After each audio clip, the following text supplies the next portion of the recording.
Happy New Year! Go Negosyantes! Nako, iba ang energy level ko at excitement ngayon sapagkat we are given a new year to build and chase our dreams. So ano pang hinihintay natin?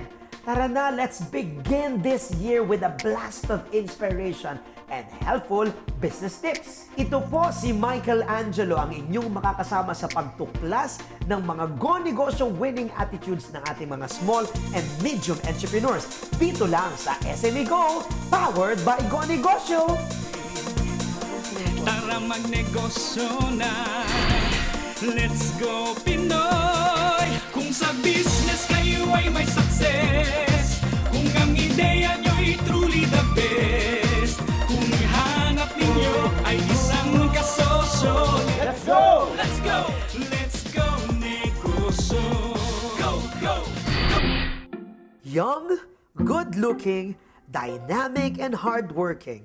Yan ang young entrepreneur na si Joseph Calata. Paano nga ba niya napalago ang isang maliit na poultry feed store into a gigantic agri-corporation?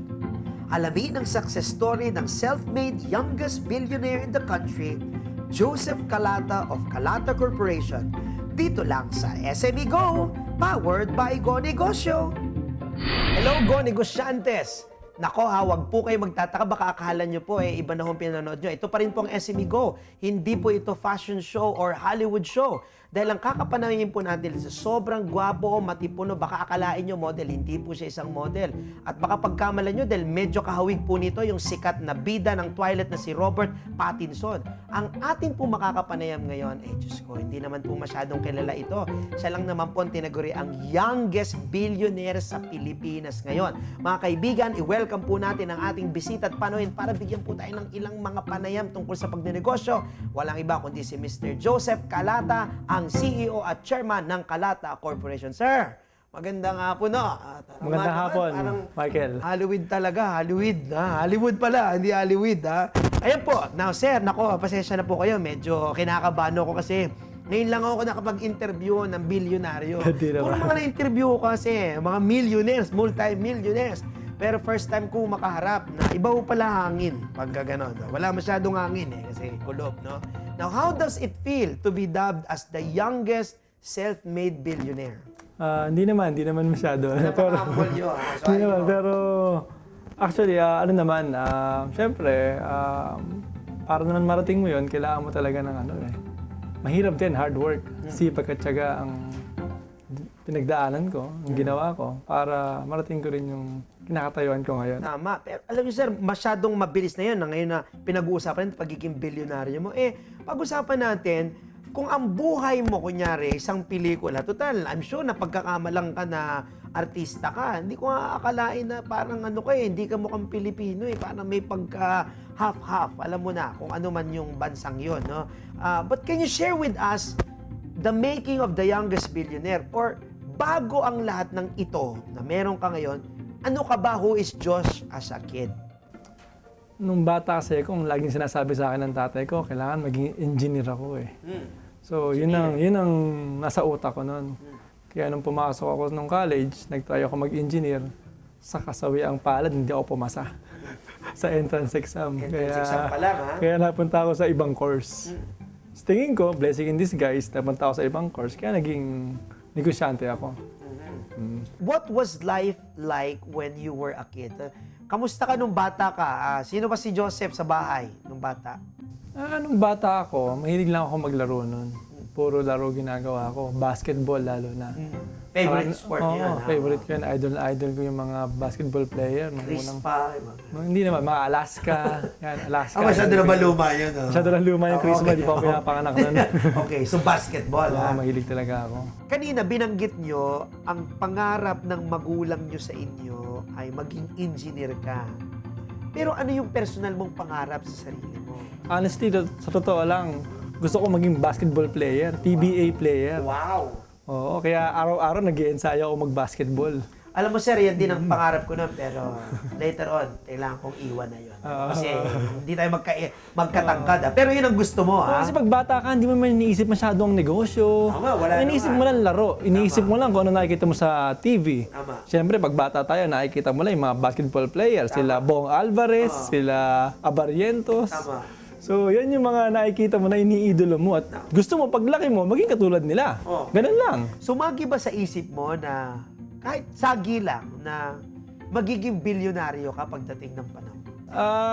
Actually, dati, nung siguro mga grade 4 ako, grade 3 ako, nakabasa ko ng isang panorama. Okay. Sinasabi ng mga magulang ko, tingnan mo yan, no? Tingnan mo yung tao na yan. Ang nandun picture ni Ayala, yung matandang Ayala, si Okay. Don Jaime. Don Jaime. Tapos meron siyang caricature, tapos meron parang piggy bank, nakasulat doon 1 billion. 1B. Parang sabi ko, 1B, dami nun na. Ang pera ko sa wallet, 50 pesos. Okay. So parang sabi ko, naiipon ko na yun, 50 pesos, nakakaipon ako eh. So parang sabi ko, malaki to ah. Paano kaya niya nagawa yun? Gano'n kaya kadami Hindi, paano kaya niya nagawa yun? Paano kaya niya nagawa yun? So, Okay. laging nasa utak ko lang yun. Okay. Siyempre, hindi ko naman laging iniisip, pero nandun lang sa utak ko yun. Nandun lang yun. Hindi nawawala din yan. Yung picture na yun. Now, siyempre, everyone wants to hear your dreamer to billionaire story. Paano nga ba nangyari ito? Yung paano mo naabot yung maging bilyonaryo ka sa tulong ng negosyo mo? Nung college kasi ko, wala ako masyadong hilig sa negosyo. Okay. Gusto ko lang, siyempre, pag college ka, bumarkada, diba? Siguro, medyo. So, pero, may nakilala kong isang kaibigan ko, kaklase ko. Okay. Tinuruan niya akong, gusto niya akong isali sa isang networking business. Networking. Networking. Okay. Nagbebenta kami ng vitamins. Okay. So yung vitamins na to, tinuruan niya kung paano gamitin yung vitamins at kung paano i-promote to sa mga tao para kumita ka ng pera. Siyempre, umattend ako ng mga seminar, mga sales program. Mga kaklase ko, na-recruit ko. Okay. Baga, napa-invest ko. So, nagawa ko nga yung 6,000 pesos, nagawa akong 400,000 eh. A month. Hindi aman. In 3 months, naging 400,000. Kasi pag college ka, malaki naging pa. 400,000 yung pera mo. Sa 6,000 lang, masaya ka. So, doon nagsimula yung motivation ko na parang ang sarap pala magnegosyo. Kaya naman pala. Diba? Sipagan mo lang. Talagang sinipagan ko that time. So, after nun, ang nanay ko, meron siyang tindahan, meron siyang poultry supply sa Plaridel. Pero syempre, nahihiya akong pumunta doon, pumasok doon, kasi hindi masyadong maganda tingnan eh. Dahil madumi, nagbebenta ka ng pagkain ng baboy, ano lang sasabihin ng mga klase mo? Nagtatrabaho sa mga corporate world, di ba? So, nandun sila sa corporate world. So, inisip ko na lang, gawin ko kaya itong tindahan na to na maging isang malaking corporation. Tingin ko kaya naman eh. Yung 6,000 nga napalaki ko eh. Ito pa kaya tindahan. At ito kasi is agriculture. Alam ko na malaki ang market dahil maraming tao. So inaayos ko lang yung tindahan na yun. Doon ako nagsimula. Anong ginawa mong pag-ayos sa tindahan? So, syempre, wala naman masyadong accounting system. Inaayos mo yung lamesa, hindi naman. Siyempre, nagsimula nga ako sa ganun eh. Totoo lang. Dahil Lamesa. madumi yung mga lamesa. Okay. Madumi lalagyan ng pera. So, Okay. actually, pumasok ako doon. Ang sinabi ko, kailangan kong malaman yung benta nito kahit wala ako. Ang problema kasi, pag nag-CR ka, pwede ka nang manakawan. Dahil hindi naman nabibila, hindi naman wala naman accounting, wala naman check and balance eh. Tama. Kaya ang ginawa ko, lagyan ko ng sistema, accounting software, bumili ko. Doon nagsimula yun. Nakita ko benta, nakita ko mga gastos, pinasok ko lahat doon. Siguro in 1 year, na-master ko yung system. Yeah. And then, nag-start na ako mag-hire ng salesman. Ngayon, sir, ano yung masasabi niyong break na naghatid sa inyo para maging bilyonaryo kayo? Noong 2003 kasi, lumalaki na yung benta ng produkto ko, Okay. mga kumpanya ko. Hanggang tinutulungan ako ng San Miguel para lumaki yung negosyo ko. Okay. Palaki ng palaki. Hanggang by 2006, nag-reach na yung benta ko ng, nagsisales na ako ng 1 billion. 1 By billion. 2006. And then gusto ko nang i-list sa Philippine Stock Exchange yung company ko. Okay. Kasi meron na akong benta na 1 billion. Pero syempre, sa kasamaang palad, hindi natuloy. Dahil masyado akong bata nun. I was just 26 years old that time. So, Imagine mo, nag-list ka na. pumunta lang ako. Pumunta lang ako. Na-stocks. Dahil pumunta ako sa Philippine Stock Exchange para i-list yung company ko. So, hindi siya nangyari. So, kulang pa ako sa kaalaman siguro kung paano mag-list. Ang daming requirements. And eventually, nung ang benta ko is nasa 1.8 billion na. And then, pina-analyze namin yung company. Pina-audit namin sa mga Class A auditor, sa SEC, sa Philippine Stock Exchange, and then sa mga underwriter. Hanggang sa na-value nila yung company ko na worth 2.7 billion. Napakagandang kwento ng break ng iyong pagiging billionaire. Nako, nakilala natin si Joseph at napakinggan ang kanyang kwento ng tagumpay. But don't worry, mga go-negosyantes, sa aming pagbabalik, mas makikilala pa natin si Mr. Joseph Calata ng mas up close at mas personal. Kaya tutok lang kayo dito sa SME Go, powered by Go Negosyo. From the time you graduated and first took over the family business, ano-ano ang mga nagbago sa buhay mo? Go Negosyantes, take part of the 3rd Filipino Technopreneurship Summit on February 19, 2014 at the SMX Convention Center. Be inspired and learn to upgrade and innovate your business. For more information, visit www.gonegosyo.net or call 02-637-9229. Sa lahat ng bagay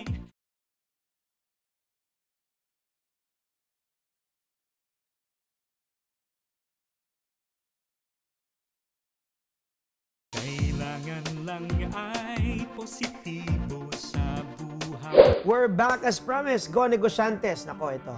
Tanungin natin Sir Joseph ng mga medyo personal, very personal na tanong. Now, from the time you graduated and first took over the family business, ano-ano ang mga nagbago sa buhay mo? Nung unang-una, syempre, wala na akong night out. Syempre, meron akong gustong patunayan kasi sa magulang ko eh. So, trabaho ko ng trabaho, hindi ako oras tutulog nun. Inuumaga ako sa pagkatrabaho. Minsan alas 9 na ng umaga, gising pa ako. Dumarating, talaga masipag ako nun. 4 na taon kong pinaghirapan yung pagtayo ng kumpanya na Motto mo, walang tulugan kaysa naman walang gisingan. Ayan. Ganun. So, konti lang halos tulog ko. Talagang focus ako na gawin yung gusto kong mangyari. I'm sure nagbago rin yung pagtingin mo sa pagdidisiplina sa sarili mo pagdating sa work. Ano pang maikikwento mo na nagbago? Siyempre, mas naging disiplinado ako. At mas naging motivated ako kasi nakita ko na lumalaki yung kumpanya. Dumadami tao, lumalaki ang kumpanya. So, mas natutunan ko na mas magsumikap para lumaki ito. Talagang yung pagtsatsaga at pagdidisiplina sa sarili ay naging hudyat ng tagumpay ni Joseph Calata. Siyempre sa pagnenegosyo o sa ordinaryong buhay, dumarating na may mga pagsubok, may mga unos, meron kang mga dadanasin na parang magugulat ka. Sir, dumating ba sa punto ng buhay mo na I'm sure nakaranas ka ng hirap, di mo naman nakuha agad yan, ikaw na nga nagsabi ng in an instant. May time ba na point sa buhay mo na parang gusto mo na mag-give up? Nung ginagawa ko yan, sobrang hirap nga talaga. Maraming time na parang dumadaan yan sa utak ko. Pero meron kasi akong pride na tao. Ayokong napapahiya, ayokong natatalo, ayokong nag-fail. So, dumadaan lang yun pero hindi ko pinapansin. Tuloy pa rin ako ng tuloy. Kahit napapahiya ako sa mga tao, kahit anong sabihin nila, wala pa rin talaga akong pakialam. Siguro yung emotional stability, yun ang meron ako. Hindi ako masyado nakikialam sa mga naririnig ko. Hindi ko pinapakialam yung sinasabi ng ibang tao. So basta focus ako sa gusto kong mangyari. Ganun ang sikreto ko. Focus on the things that you do and focus on the things that you want to achieve. Now, taking cue from that, all the cue, banana cue, kamote cue, barbecue, no? Para sa iyo, ano po ang inyong greatest achievement so far? Siyempre, nung napalaki ko yung kumpanya at nagawa ko yung initial public offering ng aking kumpanya, which is, sabi nga nila, yung pinakabatang nakapagpalis sa Philippine Stock Exchange. Isa yun sa pinakamalaking achievement dahil doon, tinatakan na ang kumpanya mo is talagang maganda, malaki, at nagtitiwala ang tao sa kumpanya na ito para ma-IPO mo. So yun isa sa pinakamalaking achievement na nagawa ko sa edad ko na yun. Dahil ako naniniwala ako na hindi imposible. Sinasabi nila, nakakagawa lang nito yung mga tycoon, yung mga pinakamayayaman sa Pilipinas. Pero kahit bata ka, pwede mo magawa yun kahit nagsimula ka sa isang tindahan. Sapagkat kung ang tycoon ay malakas, mas malakas naman ang typhoon. Di ba? What else would you like to accomplish in life? Kung bibigyan ka pa ng mahabang pagkakataon, siguro bibigyan ka mahabang buhay, mga 3,000 years old. Siyempre, ang gusto ko talagang mangyari, unang-una dahil nasa agriculture ako, is mabago ang pag-iisip ng mga magsasaka na hindi sila mahirap, na kailangan suportahan ng mga magsasaka. Gusto kong palakihin ang agrikultura sa Pilipinas. Kahit ako nag-iisa o marami naman siguro sumusuporta. Pero yun ang pinaka-goal ko. Mabago ang Philippines, makilala siya sa agriculture. Na magaling tayo. Tama yung sinabi mo, sir. Dahil sa mga tao, pag sinabing agrikultura, parang walang pera eh. Diba? Parang pag ikay nagsaka, madumi, pag ikay nagbaboy, pag ikaw ay nag-alaga ng manok, parang walang pera doon. Pero kung titignan mo sa tamang pananaw, ang pera ay nasa lupa. Ang pagiging bilyonaryo ba, puro trabaho lang? Or meron ka rin namang pagkakataon na nakakapag-relax ka? Siyempre, kailangan ginagawa mo yun. Nag-exercise ka dapat. Ginagawa ko rin yun. Pagka-linggo, siyempre kailangan hindi ka na nagtatrabaho para at least meron kang time sa pamilya mo. Importante yun. Para balanse. Ano? Kasi nga, minsan parang inisip namin, siguro kaya yumaman to, nagbili na ito eh. Pati pagbahing, hindi bumabahing. Talagang tipid, no? Sayang, ano? Dati nung una, nagsisimula ka ganun eh. Wala kang time sa kahit saan eh. Kasi masyado kang focus, masyado kang determined sa ginagawa mo. Now, ano ang life mantra ni Joseph Calata na pinangahawakan niya at ng kanyang kumpanya? Siyempre, cultivating life. Yun nga ang motto namin, cultivating life. Kasi gusto nga namin, tulad nga ng mga magsasaka, gusto namin mataguyod ng mga buhay nila at ang mga Pilipino. Pag maganda ang agrikultura, maganda ang kinakain ng mga Pilipinas. At sustainability nga sa pagkain ng populasyon natin. Dahil dumadami tayo, kung agrikultura ay mawawala at mag-i-import na lang tayo, kawawa naman ang mga magsasaka natin. Napakaganda po na sinabi niyo. Cultivating life. Up next, tatalakayin po natin ang Calata Corporation. Get ready for the business talks sa pagbabalik ng SME Go, powered by Go Negosyo. Ano po ba ang Calata Corporation at ano ang mission and vision ng company? Let's go! Let's go! Go Negosyantes take part of the 3rd Filipino Technopreneurship Summit on February 19, 2014 at the SMX Convention Center. Be inspired and learn to upgrade and innovate your business. For more information, visit www.gonegosyo.net or call 02-637-9229. Sa lahat ng bagay, Pilipinas.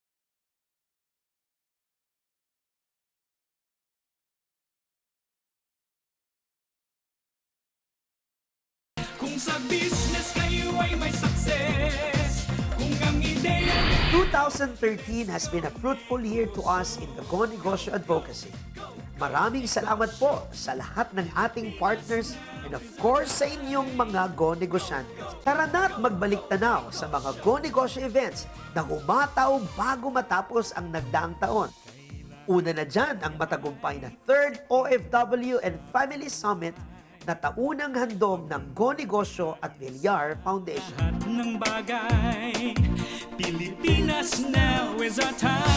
Halina Para bigyan po tayo ng welcome message, tawagin po natin ang ama at founding trustee ng Go Negosyo. Walang iba kundi si Mr. Joey Concepcion!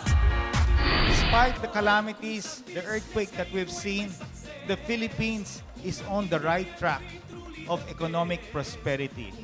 Pero ang kailangan natin sa bansa na to is to share the economic prosperity of the big entrepreneurs with the small entrepreneurs and with you, the future negosyantes. And hopefully, in a little way, the Villar Group and Go Negosyo will be able to mentor you today, to guide you on the right step to take on your path to greater economic prosperity. Ginagawa namin to para ibalik po ang lahat ng binigay nyo sa aking pamilya. Kaya kami rin po, nagpapasalamat din po kami sa inyong lahat. Kayo po ang bagong bayani. Hindi ng bagong bayani, kayo po ang mga bayani ng Pilipinas. Kaya umaangat ang ating ekonomiya dahil sa inyong kasipagan, dahil sa inyong sipag at tiyaga. Kaya palapakan nyo po ang sarili nyo, mga bayani. Tuloy-tuloy din ang ating promotion on entrepreneurship sa mga kabataan. Let's take a peek at the Global Entrepreneurship Week School Tours held at the Far Eastern University and Enderun colleges. Tayo'y umasenso na. Let's go, Pinoy. Tara magnegosyo. The Global Entrepreneurship Week, or the GEW, is the largest celebration of innovators and job creators in the world. And it says here it aims to reach about a total of 120 or even more countries with 40,000 events and register 10 million participants. Pilipinas, now is our time. Go, go, go, go, negosyo. Hindi pa huhuli ang ating mga online entrepreneurs dahil nandyan din ang Blogapalooza 2013. Maging maling We call this the biggest B2B, business-to-blogger networking event. Naisip namin, gawa kaya kami ng isang event na pwede puntahan ng vloggers at pwede nila makilala yung mga businesses na gustong i-promote yung business nila. Let's go, Pinoy. Kung sa business Ano po ba ang Kalata Corporation at ano ang mission and vision ng company? the best. Kung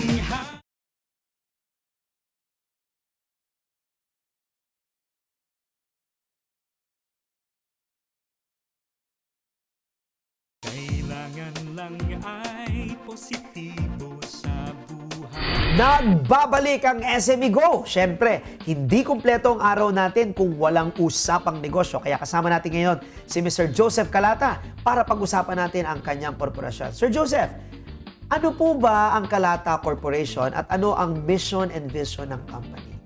Ang Kalata Corporation is a publicly listed company. Ito ay isang agriculture company. Meron itong distribution, retailing, farming. Kumbaga para siyang farm to plate. So binubuo namin ang sistema from farming, from raw materials, from inputs, hanggang sa maging produkto na siya na ihahain sa mga tao. Ngayon, sir, sa lahat po ng mga negosyo na pwede niyong pasukin, hindi naman so nang hinihingi-ngilam ako. Bakit po ang agriculture ang pinasok niyo? Kasi meron tayong 100 million na tao na populasyon sa Pilipinas. Lahat ito ay kumakain. Lahat ito ay kumakain ng rice, ng vegetable, ng meat, ng pork, ng beef, chicken. So, ito lang ang hindi pwedeng mawala sa tao. Ang damit pwede. Diba? Mabuhay naman tayo ng walang damit. pero Sinagulang nakaban. pero bottom line, pag wala tayong pagkain, doon tayo hindi mabubuhay. Kaya ito yung napili kong negosyo. Dahil nakikita nyo yung napakalaki ng market. Now, Malaki. ano ang pinakamahirap na pagsubok sa negosyo sa pag-aagrikultura na naranasan mo na? Mahirap kasi palaki na agriculture dahil maraming factor. Nature, nandyan ang mga magsasaka na siyempre minsan hindi na sila naging efficient sa pagtatanim. So minsan mahirap din pasunurin ng mga ating magsasaka sa mga latest technology. So yun yung mga challenge, turuan na natin na magsasaka. And then, syempre, yung nature challenge din yan. So, naaagapan naman using insurance. Pero yun yung mga... Picking up sa sinabi ninyo na at this time, ang agrikultura, yung galing ng tao, magsasaka, mangingisda, nag-aalaga ng baboy, meron itong suporta na ayuda sa teknolohiya. Bakit sa palagay nyo mahalaga yung technology? Mahalaga para kumita ang mga tao sa pagnenegosyo. Kung mag-aalaga ka ng baboy, hindi mo gamitin ng technology, baka malugi ka lang. Which is yan yung nangyayari sa iba't ibang negosyante pagdating sa pag-aalaga ng baboy, pagkatanim. Kung hindi mo alam ang efficient way para gawin ito, mahihirapan ka. Technology meaning the new way of doing it, the more efficient way of doing it, no? Minsan talaga, lalo na pag traditional kasi yung like pagsasaka, may takot kasi minsan yung ating mga magsasaka na parang, ay, inaagawan ako ng trabaho ng makinarya, no? Pero kung titingnan natin sa isang banda, when you look at it in the wider perspective in entrepreneurship, no? Nakakatulong yun para mas mapabilis, mas mapaganda, at mas masigurado natin ang quality ng produkto. Tama yun. Saka long term, kailangan talagang mangyari yun. Hindi ba tayo nagtataka na 58 years old na ang average age ng farmers? Meaning, siguro kung 10 taon, sino pa ang pwede magsaka? Baka mawala na. Dahil ayaw na nila magsaka. Mga anak na magkasaka, ayaw na magsaka. Ayaw na mag-agrikultura. Kaya dito ang Kalata, kami mga bata kami, para i-promote ang agrikultura sa mga kabataan din. Para makatulong ito, para umunlad din ang Pilipinas. I think may survey na lumabas na ganyan na maraming mga anak na mga magsasaka na ayaw sumunod sa yapak ng magulang nila dahil Dahil hindi kumikita.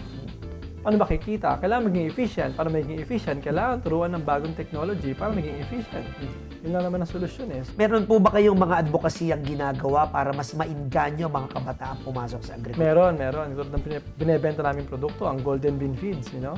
Sa bawat sako na binebenta sa Golden Bean Feeds, nagkakaroon ng parte nito para sa scholarship sa mga anak na magsasaka. Do you think merong pag-asa na ma-convert natin yung kalooban ng mga kabataan na to rediscover again that there is future in agriculture? Siyempre meron. Kasi imagine mo, for example, Golden Bean o Kalata ang nakapagpaaral sa'yo. Siyempre isipin mo, paano nila kami napapaaral? Malamang maganda ang negosyong ginagawa nila. Nasaan ba silang negosyo? Ilang taon na ba namamahala dito? Diba? May-realize nila, bata pa, pagpapaaral kami, so siguro maganda ang agrikultura at pinopromote namin at the same time. At gusto nga namin turuan sila sa latest technology para matutunan nila yung dapat nilang gawin kung paano magnegosyo.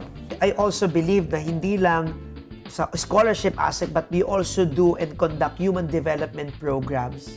Dahil naniniwala kayo, gaya ng Go Negosyo, na lahat ng tamang nangyayari sa buhay nagsisimula sa tamang tingin sa buhay, attitude sa paggawa, at pakikipagkapwa-tao. Tama. Napakaganda. Ano naman po ang turning point ng negosyo ninyo? Siyempre, nung tinanggap ako sa Philippine Stock Exchange, yun pa rin talaga. Sa lahat naman ng negosyante, yun ang pangarap nila, makapag-IPO sila. Yeah. Pag nagawa nila yan, yun na yung talagang masasabi mo na talagang isang Pinakal. magaling ka talaga ng negosyante pag nagawa mo yan. Katulad na nangyari kay Facebook. Nung nakapag-IPO siya, masasabi na siya talagang magaling siyang negosyante. Now, I'm sure, sir, naniniwala kayo na though maraming magandang nangyari sa kumpanya ninyo, sa negosyo ninyo, may mga challenges. Di ba? Parte yun eh. Now, ano yung mga, sa palagay nyo, mga challenges pa na pwede nyong kaharapin and how will you manage it? Siyempre, ganito kasi, lahat naman ng tao kapag umaangat, mapapansin natin yan sa lipunan natin, maraming gusto magbaba. Siyempre, pag napupunta ka sa limelight, medyo nalalaman nila yung kumpanya mo, marami siguro na parang hindi matanggap yung nangyayari na gano'n sa kapwa-tao nila. Which is yun yung parang hindi maganda na kulturang Pinoy, di ba? So, yung gano'n, pag nangyayari to, yung mga chismis about sa'yo, sa pagkatao mo, sa kumpanya mo, kailangan focus ka pa rin sa direksyon na gusto mong tahakin. Napakaganda po na sinabi nyo. Bilang isang entrepreneur, ano po yung pinaka-rewarding sa inyo? Siyempre, pag nakita kong mga empleyado ko nakakain ng tama, ang pamilya nila nakakain ng tama, lumalaki ang kumpanya ko, dumadami ang na-empleyo ko, isa yon sa pinakamagandang reward na natanggap ko. Lalo na pag natutuwa sila, nagpapasalamat sila sa nagagawa natin. At syempre, Sir Joseph, dahil marami pong nakakapanood sa atin ngayon at nakakasubaybay po sa ating programa dito sa SME Go, nais po namin kahinga ng ano po yung maia-advise nyo sa mga taong nais pumasok, tumak sa larangan ng pagninegosyo, agrikultura man o anumang endeavor, o yung meron existing ngayon. Ano pong maipapayo nyo sa kanila, sir? Siyempre, kasi maraming taong sasabi na mahirap magnegosyo. Kailangan po na isipin natin, hindi mahirap magnegosyo. Kailangan lang alamin kung paano magnegosyo. Pangalawa, kailangan nating huwag mag-give up at sa mga problema ang pagdadaanan natin pag negosyo tayo. Yung pag-give up kasi, parang inamin mo na natalo ka. So, dapat talaga huwag kang mag-give up. Kung ano yung focus na gusto mong gawin, gawin mo. Kung mag-fail ka, ulitin mo lang. Paulit-ulit lang. Mangyayari yung isang araw, makukuha mo kung ano talaga yung dapat mong gawin. Hindi naman kayang matsambahan ng one time perfect agad. Bihirang-bihira yun. So, lagi nyo isipin na part ng challenge yung problema. So, pag nagka-problema, correct mo lang yung problema, wag mo nang ulitin. May problema na naman, wag mo lang ulitin. And then talagang dapat uma-action tayo. Hindi puro yung salita, kailangan laging may gawa. Yun ang pinaka-importante. Nako, Sir Joseph, napakaganda po ng sinabi niyo. Very well said at I'm sure ang ating mga go-negosyantes ay nakapulot hindi lamang sa personal mong buhay, kundi sa pagpapatakbo ng pagnegosyo. Kaya maraming salamat po sa pagpapatuloy na pagbibigay ng inspirasyon by helping our countrymen to cultivate their lives. So, thank you very much, Sir Joseph. Maraming salamat. Thank you very much, Sir Joseph. Go Negosyantes, maraming salamat po sa pagsama niyo sa amin ngayon. Remember, we are the chief cultivators of our dreams. Kaya wag tayong titigil sa pangangarap at sa pag-abot ng mga ito. Malay mo, gaya ni Joseph Calata, ikaw na ang susunod na bilyonaryo. See you next week! Ito po si Michael Angelo at ito po ang SME Go powered by Go Negosyo. Business kayo ay may success. Kung ang ideya nyo'y truly the best. Kung hanap ninyo ay isang kasosyo. Let's go! Let's go! Let's go negosyo! Business kayo ay may success. Kung ang ideya nyo'y truly the best. Kung hanap ninyo ay isang kasosyo. Let's go! Let's go! Let's go negosyo! Go, go, go, go negosyo! Pilipinas, now is our time. Go, go, go, go negosyo! Let's go, let's go negosyo! Go, go, go, go negosyo! Pilipinas, now is our time. Go, go, go, go negosyo! Let's go, let's go, let's go negosyo!